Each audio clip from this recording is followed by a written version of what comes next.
Let one human being honestly say, when you are with your most loving parents, however doting and wonderful they were to you, that you never felt this is not where you want to be.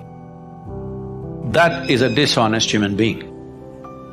Because love gets tedious, somebody's fondness gets very tedious, comfort gets tedious. Because the nature of life is, it wants to constantly expand. If there is no room for expansion, it doesn't matter you are kept in a whatever, I won't use because everybody uses the word golden palace. I think golden palace is totally unaesthetic in my my visual perception. I hate golden palace. But whatever is the most wonderful palace, or as you say Shangri-La, whatever, it'll get tedious. All the heaven-bound people, they don't know how bored they will be within 3 days in that place of goodness. So I'm saying it doesn't matter, it's not because there's something wrong with your parents. They may be most wonderful people, but the very nature of a human being is such. Only if you're a pet animal, if you have reduced yourself to that, you're just happy with the meals that you're getting and somebody is fondling you once in a way and you're happy with that. For that you must be a pet animal, you should not be born as a human being. Once you're born as a human being, it is natural wanting to break barriers. So when you're young as a child or a teenager, you think barriers means they're all physical. Before you understand, the barriers are not really physical. Whether you build your own house or you live in your parents' house or you live in a slave master's house, the house and walls are not the barrier. It is all within us. Before you realize that, or how soon you realize that, will lead to either transformation or frustration. I would say, there's literally no human being who is not confronted with a thought and an emotion like that, but they manage to brush it aside. It doesn't bother them enough. The pain of not knowing doesn't tear them, that's the whole problem. They come to terms with ignorance, they make a deal with ignorance. They will build relationships where everybody will confirm this is the best way to live. Of comfort, companionship, love, affection.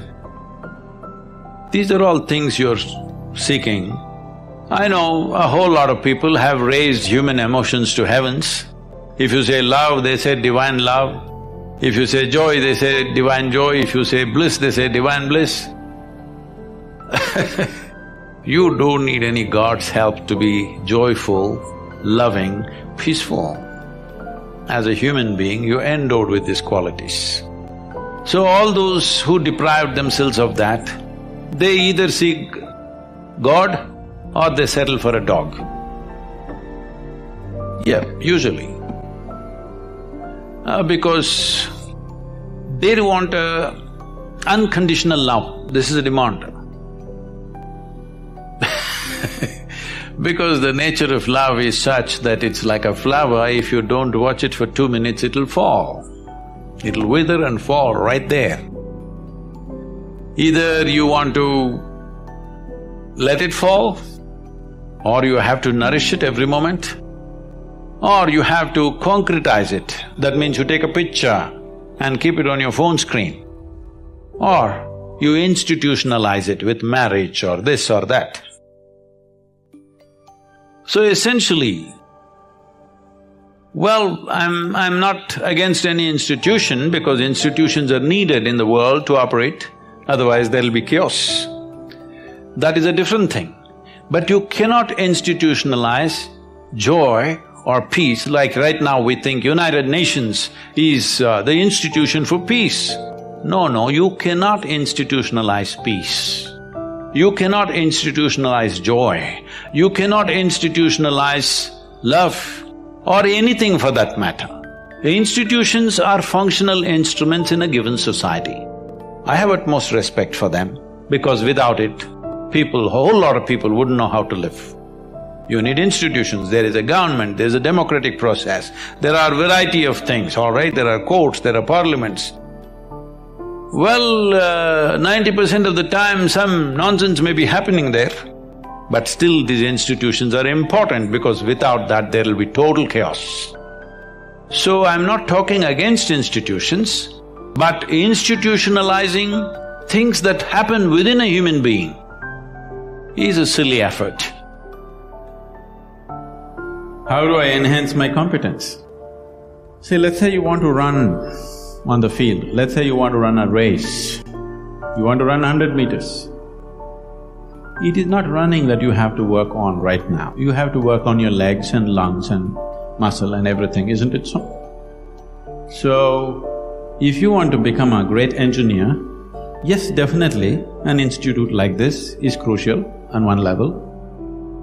But any number of people might have come here and gone, not all of them became great engineers. Though they might have produced hundreds of great engineers, still not all of them will become, simply because of their own individual attitudes and competence and whatever else, isn't it? So, whatever the institute can do for you, it is doing. One foremost thing that you need to do is to enhance your own physical and mental capabilities. Because if you want to be a good engineer, you need a working brain. Just having a degree of engineering may be a passport to a job, but it is not a passport to success, isn't it? So to have a working brain, which the engineering degree will not freeze. Usually lots of degrees, when people acquire degrees, they freeze their brains. They think they can… now they have finished using it and now they can rest it for the rest of their lives. It is not so. This is only to enhance your capability. This is just an organized effort. A school, a college, an institute is just an organized effort towards that, because each individual cannot craft it for himself. That is why an institution. Otherwise, an institution has no other purpose. It is here to just organize that possibility of you striving to be of a certain competence. But that is a mass application. But as an individual, your most important thing is you as a human being, you are functioning at the fullest level.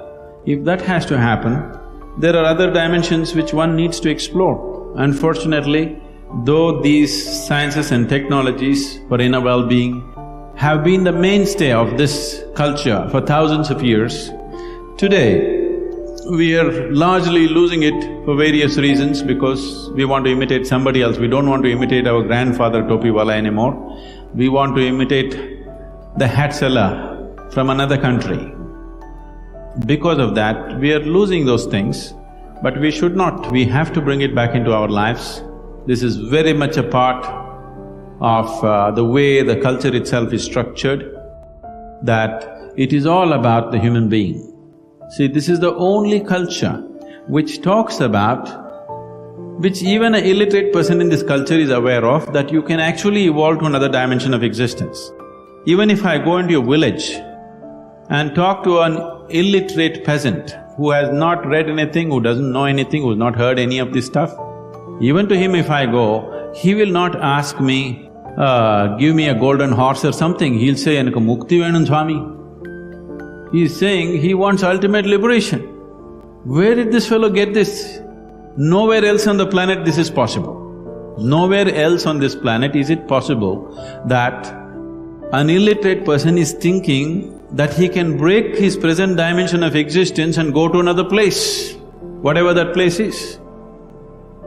So, this was bred into our culture so deep, we should not lose it. It was not just the idea, there are technologies to become free. If you became free from the process of your body and the process of your mind, if you can sit outside of it and work it, you would work it brilliantly, do you understand? You would be able to use this body and use this mind only when you are able to not treat it as myself. These are powerful instruments in your life. These instruments can be employed the way you want it, only when you have an outside access to it.